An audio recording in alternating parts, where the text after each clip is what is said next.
Welcome to The Issue Is, Fox 11's political show, talking what's hot, what's important, what's affecting you. I'm Elex Michaelson. This week, Maverick Vermont Senator Bernie Sanders, in a rare extended interview, opens up about everything from running for president to the current occupant of the Oval Office, whom he calls pathological. You're up on a stage with Donald Trump, and you could say one thing to him in debate. What would you say? Why do you lie to the American people all the time? Also, this week's panel, political commentator Jasmyne Cannick and Joel Pollak of the influential conservative website Breitbart.com. The Issue Is starts right now.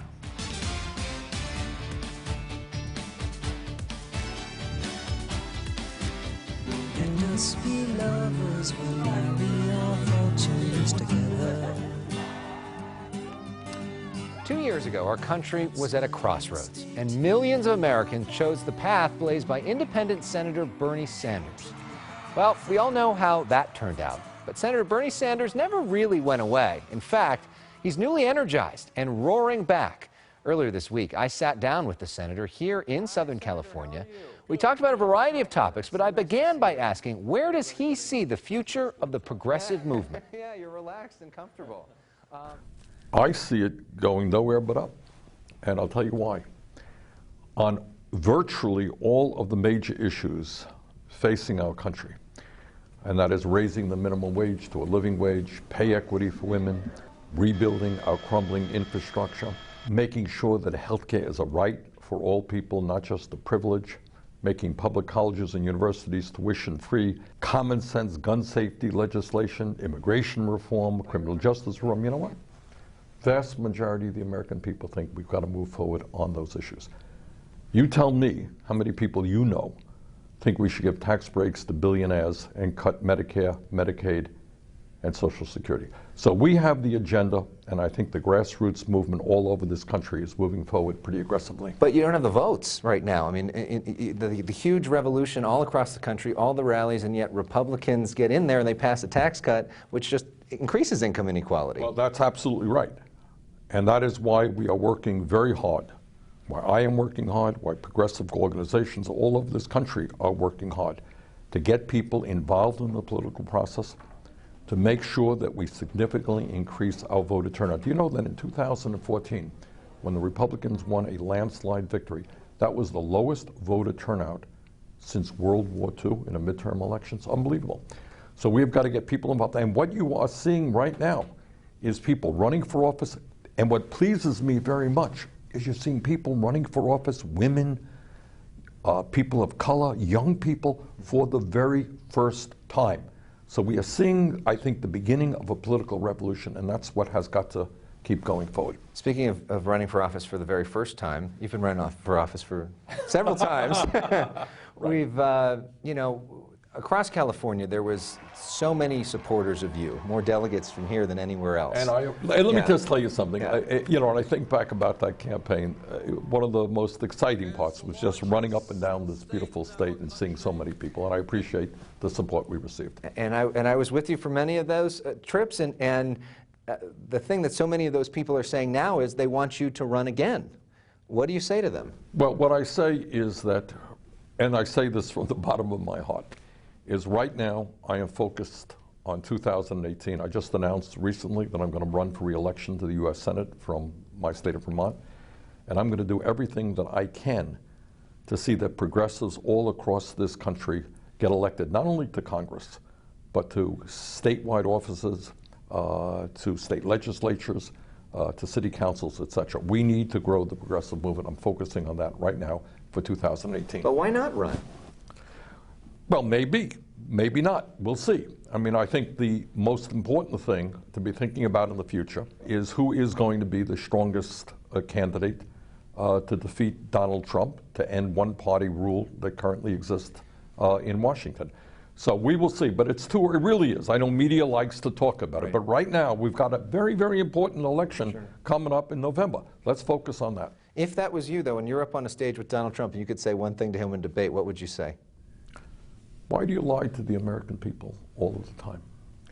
You know, it doesn't give me, quite honestly, you know, if you knew me well, you would know that I've never run a negative TV ad in my life. I don't believe in personal attacks. I think we should talk about issues. But when you have the leader of our country lying all of the time in an almost pathological way. It is just something so wrong for this nation. And not only that, I mean, he told working people he was going to provide health care to everybody, supports legislation to throw 32 million people off of health care. He was going to take on the pharmaceutical industry. Then, of course, he ends up working with the major drug companies as prescription drug prices So what's rise. it like for you when you see that, after campaigning upsetting. for that? What goes through your mind when you watch what's happening right now? Well, it's very upsetting, you know, to be honest with you. To divide us up based on the color of our skin or our country of origin or our religion or our sexual orientation. That is just so un-American. It is very troublesome to me. If you're not the leader of our revolution, and you're talking about the young people, who's the person that can carry the baton? See, I think we make a mistake when we talk about individuals. The only way change is going to happen is when millions of people stand up and get involved. And you know, we are beginning to see that all over the country. Let me give you just a few examples of this. You know, when a few years ago, 5 years ago, people talked about raising the minimum wage to $15 an hour. You remember that? Of course. Everyone said, oh, these people are crazy. You talked about it a lot. I talked about it. But guess what? Millions of people saying that's the direction we've got to go. We need to guarantee health care through all people, through Medicare for all. So let's not, there are a lot of great people in this country. There are people that you don't know, that I don't know, who are potential leaders. Let that take its course. I know you're also meeting with Black Lives Matter folks and leaders including for criminal justice reform. Do you see any possibility for that? Absolutely. Do I see it? It's happening. Yeah. It's happening. I was in Philadelphia, Pennsylvania a month or so ago. You got a district attorney there now who is working hard successfully to lower the prison population. We have more people in jail in the United States today, over 2 million people, than China has, an authoritarian communist country. We spend $80 billion a year locking up fellow Americans. We have, and this is really quite unbelievable, and I think a lot of people don't know this, we have some 400,000 people in jail today for the crime of being poor. They cannot afford cash bail. Or they are in jail because they got a traffic ticket and they owe the city or municipality a couple of $100. They can't afford to pay that. Yeah. Hundreds of thousands of people in jail for that. We have people in jail because they are mentally ill and communities have no place to take care of them, so they send them to jail, or people are suffering from addiction.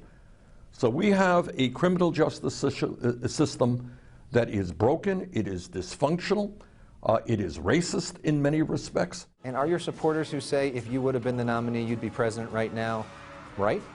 Let's not go back to 2016. Let's go to 2018. Let's look to the future. Let's transform this country. Let me, make a point that I've made a million times. This is the wealthiest country in the history of the world. We shouldn't have well over 100 million people struggling economically. We shouldn't have massive income and wealth inequality. We can do a lot better than that. And on our show, we do something a little fun. And last time I interviewed you, you said the biggest misconception about you is people think you don't have a sense of humor and you're actually really funny. So I wouldn't go quite that far.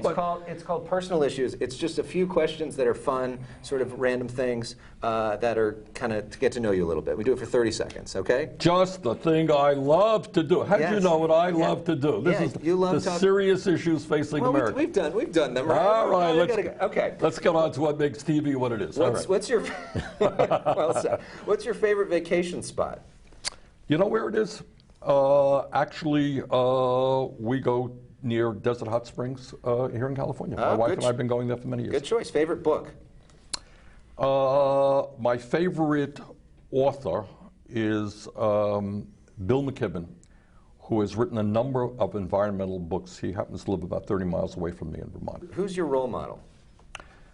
I think the two people who have inspired me the most are Martin Luther King Jr., who was an extraordinary person and an extraordinary leader, and Eugene Debs, who lived in the earlier part of the century and was a great labor leader and socialist leader. And what's your favorite type of music? I am weirdly eclectic. I like almost everything. I like 60s music. I like country music. I like folk music. I like classical music. Big EDM fan? Yes. I'll end on this. What's your favorite quote or motto? You know, maybe it's almost biblical in the sense that, you know, I'm not the most religious guy in the world, but to do unto others as you would like them to do unto you. How's that? And one last question. I thought that was your last 5 questions ago. I'm off of that. All right. There's this whole generation of people that look to you when you travel up and down California that have so much hope when they see you. And a lot of them don't feel a lot of hope right now. What's your message to the young people who believe in the revolution, who are feeling disengaged, disenfranchised, and a little upset right now in what's happening in the country? All right, they should be very upset with what's happening in this country, but they should also understand that change never comes easily. If it comes easily, it's not real change. They should understand, first of all, they should understand and be proud that our younger generation, all of us should be proud, is in many ways the most honest, least racist, least sexist, least homophobic, least xenophobic generation in the history of this country. I mean, I've had the opportunity to meet young people all over this country, my own state of Vermont, California, all over. These are beautiful kids, and we should be very, very proud of them. And the other thing that I would say is that please study history. Understand the struggles that people have had to undertake, whether it was workers in the labor movement, African Americans in the civil rights movement, women in the women's movement to get, you know, to end second-class citizenship, the gay community. Change never comes easily, but we can do it. Our thanks to Senator Bernie Sanders. He told me he'd be back here in California often in the years to come and wants to talk with us more when he does. So, what did you think of what he just said? We'll talk about that and a whole lot more with this week's panel. Joining us, Joel Pollak from Breitbart and political commentator Jasmyne Cannick. A lot to talk about with them, and they join us next.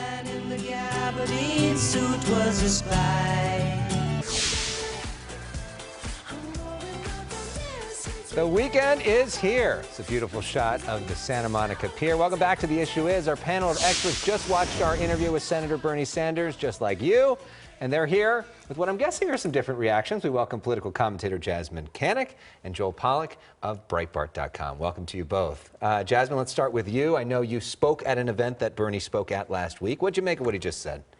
I think he's exactly right. I think that people should be upset and they should be angry about what's going on in our country right now.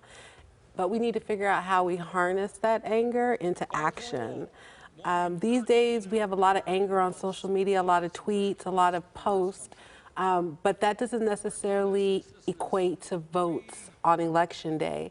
And what the Democratic Party hasn't figured out how to do is how to make that leap. How do we get people from being upset online into being upset at the ballot box? Yes, about some 18% voter turnout in L.A. County this last week during the election. Joel, your thoughts on what Bernie had to say?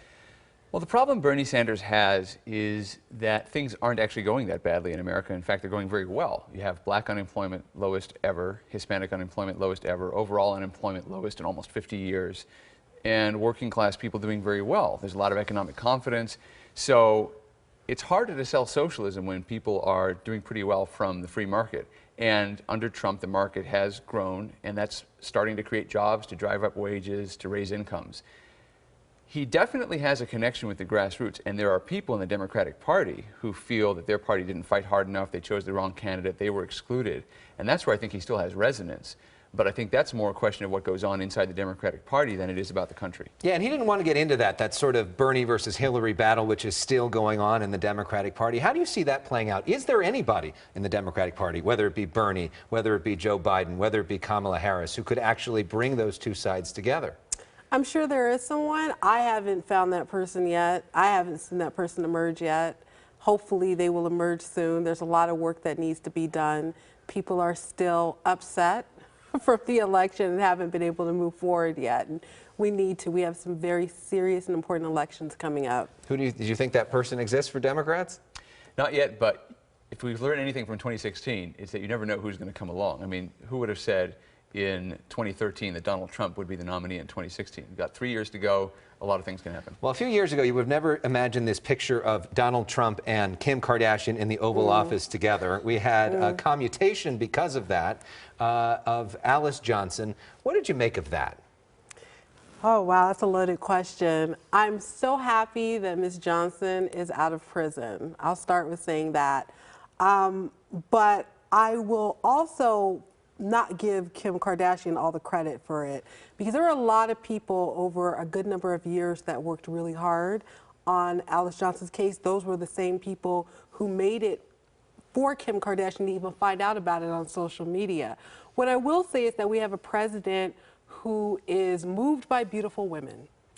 And so there are people who consider Kim Kardashian beautiful. What I will also say is that Kim Kardashian is not black, but I'm happy to see her giving back to a community she's taken so much from. Joe, real quick reaction to that? I think it's fantastic, and I think the really interesting thing she said was that it's important to get things done. And she's not a Republican. People have given her a lot of grief for meeting with Trump, but she said, look, he was willing to listen, he was willing to do what was right, and I think that's a model for the rest of the country. We have to work with people we disagree with, and she reached out to Donald Trump, and he reached back, and that's how they got things done. Hopefully that's part of the model of this show as well. So coming up, we've got a big election this week. We're going to talk about that more with our panel when we come back. And this is where you dance, Joel. not my music, this one. Although I guess that. And it looks like voters will have a real choice this November between a governor who's going to stand up to Donald Trump and a foot soldier in his war on California. Mr. Newsom made it clear that he wanted to run against me instead of another Democrat. Well, as I told him in San Jose at the debate, be careful, Mr. Newsom, be careful for what you wish for. Well, back to the issue is, this week, Democrat Gavin Newsom and Republican John Cox officially moved on in the race for California governor. Let's talk about that with our panel. Joel Pollak from Breitbart, Jasmyne Cannick, political commentator. So the election sort of happened as what we expected. What do you make of what comes next? Well, let's not forget the 118,000 voters that were disenfranchised on voter day because they were somehow mysteriously removed from the voter scrolls. Well, they were able to vote with provisional ballots. Right, but a lot of people they don't think that their vote counts when they do it that way. I think that we are going to have a real race for governor. We have a candidate who's going to probably be backed again by our president and someone who is opposed to our president. What I think is it's an opportunity for Republicans to stop acting like blacks never gained the right to vote and maybe see what they can do in terms of speaking to African American voters in this state who are feeling a little less in love with the Democratic Party these days. Yeah, Joel, this morning on Good Day LA, I spoke with the White House Deputy Press Secretary and asked, is President Trump going to come out here and campaign for John Cox? He said there's no plans for that now. Do you think that would be a good thing? Yeah, I think so. I think that Republicans are excited, first of all, to have a candidate in the general election. Remember when we first spoke several weeks ago, that wasn't clear. It looked like it could have been an all-Democrat final, but now Republicans have someone at the top of the ticket. That's going to help congressional races down ticket, which Republicans really want to hold on to in terms of keeping Nancy Pelosi out of the Speaker's seat in the House of Representatives. I think Trump would help their cause by coming here and campaigning. Gavin Newsom, of course, running as the anti-Trump candidate, would also like it. I think the big question Democrats have to face, and they also took something out of Tuesday because they avoided the shutout in some of those congressional districts, but the big question is Gavin Newsom in it for himself or is he in it for the party? Because as your segment just showed, he promoted John Cox ahead of other Democratic candidates. He didn't want Antonio Villaraigosa in the final, even though that might have been better for Democrats overall. So is he out for himself, or is he carrying a message? Is he speaking to issues that other Democrats care about? He says, his team told me this week, that it's good that it's now going to be Democrat versus Republican because that essentially clarifies the choice for voters. What do you think? Again, I mean, it gives people an opportunity, particularly black voters, to sort of figure out where they fall on the issue. There's this sort of blind loyalty in California as it relates to the Democratic Party and black voters. But there are issues that the Democratic Party refuses to speak on that directly relate to African Americans. And so it'll be really interesting to see where Newsom falls on those issues. He has done little messaging to black voters in this state. He's taken our vote for granted, basically. And it'll be interesting to see if Cox seizes upon that opportunity and tries to talk to blacks. It will be interesting. More with our panel when we come back. Our last question, what's the next big issue in the week ahead? Joel? Education reform, with Marshall Tuck qualifying for the general election and doing very well in the primary. Reforming LA County jails and criminal justice reform. All right, that's all for us on TV. Join us on my Elex Michaelson Facebook and YouTube pages for more with our panel right now. We'll see you online. Have a great weekend. I'm not trying to go against it. I can be at home, gotta get up out of here.